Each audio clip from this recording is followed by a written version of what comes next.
بسم اللہ الرحمن الرحیم۔ السلام علیکم دوستو، دنیا بھر کی خبروں میں آج آپ سنیں گے، لیکن اس سے پہلے اگر ہو سکے تو لائک، سبسکرائب اور بیل آئیکن کا بٹن ضرور دبا لیں۔ شکریہ۔ ویکسین ذخیرہ کرنے کی کوئی لاجک نہیں، اقوام متحدہ کی امیر ممالک پر تنقید۔ عالمی ادارہ صحت سمیت 14 ممالک نے کورونا تفتیشی رپورٹ کو ناکافی قرار دے دیا۔ بھارت میں کورونا صورتحال بد سے بدتر ہو گئی۔ یہ کارڈ 5G نظام سے بجلی بنا سکتا ہے۔ وزن کم کرنے والی دوا سے ہلاکتوں پر فرانسیسی کمپنی پر 50 ارب روپے جرمانہ۔ صرف 90 دن میں ختم ہو جانے والا لکڑی سے بنا پلاسٹک۔ آنکھوں کی حرکات جسمانی اور نفسیاتی کیفیات بیان کر سکتی ہیں۔ اب امریکہ کے ساتھ طاقت کی زبان میں بات کریں گے۔ روس۔ مکہ مکرمہ میں زیر تعمیر عمارت سے گرنے پر 2 پاکستانی وفات پا گئے۔ سابق امریکی صدر باراک اوباما کی مسلمان دادی کا جنازہ اور تدفین۔ تو آئیے چلتے ہیں اب خبروں کی تفصیل کی جانب۔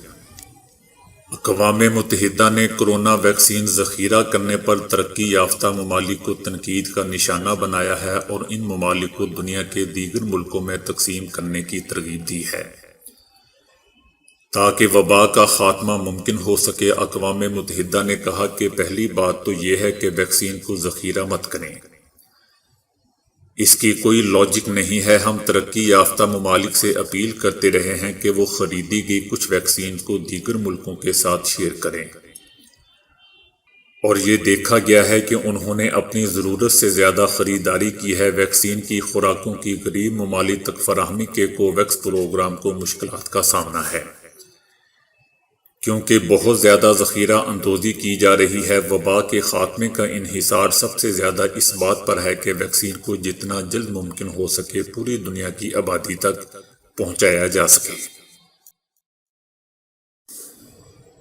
ورلڈ ہیلتھ آرگنائزیشن اور 14 ممالک نے کورونا کی جائے پیدائش سے متعلق تحقیقاتی رپورٹ کو ناکافی قرار دیتے ہوئے مزید تفتیش کی ضرورت پر زور دیا ہے۔ کورونا کی جائے پیدائش سے متعلق تحقیقی رپورٹ کے ایک نقطے پر مزید ریسرچ کرنے کی ضرورت پر زور دیا ہے۔ ڈائریکٹر جنرل WHO نے رپورٹ سے متعلق کہا کہ کورونا کی لیبارٹری میں پیدائش سے متعلق مزید تفتیش ہونی چاہیے۔ اس حوالے سے کی گئی تحقیق ناکافی ہے۔ امریکہ، برطانیہ، جاپان اور اسرائیل سمیت 14 ممالک نے بھی عالمی ادارہ صحت کی کورونا کی جائے پیدائش سے متعلق رپورٹ کو ناکافی قرار دیتے ہوئے مزید تفتیش پر زور دیا ہے۔ عالمی ادارہ صحت کی رپورٹ میں کورونا کے لیبارٹری میں تیار کرنے کے امکان کو مسترد کر دیا گیا تھا، جبکہ چمگادڑ سے کورونا کے کسی دوسرے جانور کے ذریعے انسانوں میں منتقل ہونے کے امکان کو ظاہر کیا گیا تھا۔ بھارت میں دنیا کی سب سے بڑی کورونا ویکسینیشن مہم میں کورونا کی صورتحال خراب سے خراب تر ہوتی جا رہی ہے، جس کے باعث پوری قوم جان لیوا خطرے میں گھری ہوئی ہے۔ بھارتی میڈیا کے مطابق وزارت صحت کی جانب سے جاری بیان میں خبردار کیا گیا ہے کہ ملک میں کورونا کی صورتحال بد سے بدترین ہوتی جا رہی ہے اور اس وقت پوری قوم وبائی مرض کے ہلاکت خیز خطرے میں ہے۔ وزارت صحت کی جانب سے جاری بیان میں کہا گیا ہے کہ بھارت میں گزشتہ 24 گھنٹوں میں مزید 56,211 افراد کا کورونا ٹیسٹ مثبت آیا ہے۔ ملک میں کورونا سے متاثر ہونے والوں کی تعداد 1,20,95,855 ہو گئی ہے۔ اسی طرح ایک دن میں کورونا سے 271 اموات ہوئی ہیں، جس کے بعد مجموعی ہلاکتوں کی تعداد 1,62,114 ہو چکی ہے۔ اس وقت بھارت میں کورونا کی مقامی سطح پر تیار کردہ کورونا ویکسین لگانے کی مہم زور و شور سے جاری ہے اور 5,46,65,820 افراد کو ویکسین لگائی جا چکی ہے۔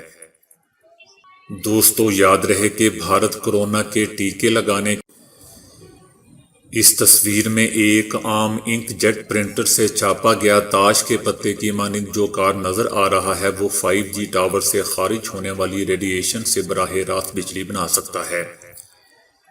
یہ کارڈ 5G ٹاور سے 180 میٹر یا 600 فٹ کی دوری پر 6 مائکرو واٹ بجلی کھینچ لیتا ہے۔ اسے جارجیا ٹیک کے سائنسدانوں نے تیار کیا ہے اور یہ دنیا کا پہلا 3D کارڈ نما ریکٹیفائنگ انٹینا ہے جو 5G ٹاور سے بجلی کشید کر سکتا ہے۔ وائرلیس مواصلاتی نظاموں میں بہت توانائی پیدا ہوتی ہے اور یہ بھی کہا جا رہا ہے کہ مستقبل کے smart phone wireless network سے اپنی 30% بجلی تو حاصل کر سکیں گے۔ جارجیا ٹیک کی ٹیم نے یہ تحقیق سائنٹیفک رپورٹس میں شائع کروائی ہے۔ انٹیناؤں کا رخ اس جانب کرنا ہوتا ہے جہاں سے ریڈیشن پھوٹ رہی ہوتی ہے۔ تاہم اس ایجاد سے کروڑوں اسمارٹ فون اور چھوٹے آلات میں بیٹریاں نکال کر انہیں اسمارٹ سٹی یا اسمارٹ زرائع میں استعمال کیا جا سکے گا۔ کارڈ کو اتنا لچکدار بنایا گیا ہے کہ اسے موڑا بھی جا سکتا ہے اور پرنٹر سے پورا سرکٹ بھی چھاپا جا سکتا ہے۔ اگرچہ یہ کارڈ بجلی کی معمولی مقدار ہی بناتا ہے لیکن چھوٹے سینسر اشیاء کے انٹرنیٹ اور دیگر چھوٹے آلات اس سے چلائے جا سکتے ہیں۔ جارجیا ٹیک کے ماہرین پر امید ہیں کہ ان کی یہ ایجاد وائرلیس ٹیکنالوجی اور انرجی میں انقلابی تبدیلی کی وجہ بن سکے گی۔ فرانس میں شوگر کے مریضوں کا وزن کم کرنے والی دوا کے نہایت مضر اثرات کے باعث ہلاکتوں پر دوا ساز کمپنی پر $32 کروڑ جرمانہ اور ذمہ داروں کو قید کی سزا سنائی گئی ہے۔ فرانس کی عدالت نے معروف کمپنی سرویر کی شوگر کے مریضوں کا وزن کم کرنے والی دوا میڈییٹر سے سینکڑوں افراد کے دل اور پھیپھڑوں کے مرض میں مبتلا ہو کر ہلاکتوں پر $32 کروڑ یعنی 50 ارب پاکستانی روپے جرمانہ عائد کیا ہے۔ جج نے اپنے فیصلے میں لکھا ہے کہ اگرچہ کمپنی کئی برسوں سے دوا کے مضر خطرات کے بارے میں جانتی تھی لیکن انہوں نے کبھی بھی ضروری احتیاطی اقدامات اختیار نہیں کیے۔ عدالت نے ناقص دوا کی سرعام مارکیٹ میں دہائیوں تک فروخت ہونے پر ملک کی ڈرگ ریگولیٹری اتھارٹی پر غصے کا اظہار کرتے ہوئے $36 لاکھ امریکی کا جرمانہ بھی عائد کیا۔ عدالت نے کمپنی کے 2 اہم عہدیداروں کو 3 اور 4 سال قید کی سزا اور بھاری جرمانہ بھی عائد کیا۔ کمپنی نے دوا سے ہلاکتوں کا باعث بننے والے مضر اثرات سے لاعلم ہونے کا دعویٰ کیا تھا۔ وزن کم کرنے والی دوا میڈییٹر دنیا بھر میں 33 سالوں سے مارکیٹ میں دستیاب تھی اور اس دوران طبی ماہرین نے تقریباً 3 لاکھ افراد کو یہ دوا تجویز کی تھی۔ ایک اندازے کے مطابق اس دوا سے حرکت قلب بند ہونے اور پھیپھڑوں کے عارضے میں مبتلا ہو کر ہلاک ہونے والوں کی تعداد 500 سے 2000 کے درمیان ہے۔ دوا کے مضر اثرات کے بارے میں سب سے پہلے توجہ خاتون پلمونولوجسٹ نے دلائی اور ہر سطح پر کمپنی کے خلاف آواز بلند کی، جس کے بعد 2019 میں ہزاروں افراد نے کمپنی کے خلاف مقدمات درج کرائے تھے۔ اگرچہ ماحول دوست پلاسٹک بنانے کے کئی طریقے زیر غور ہیں لیکن محض لکڑی کے برادے سے ایسا بائیو پلاسٹک بنایا گیا ہے جو 3 ماہ کے اندر گھل کر ختم ہو جاتا ہے اور عام پلاسٹک کی طرح ہزاروں برس تک ماحول میں موجود نہیں رہتا۔ پلاسٹک اس وقت ماحول، انسانی صحت اور جنگلی حیات کے لیے اولین دشمنوں میں شامل ہے۔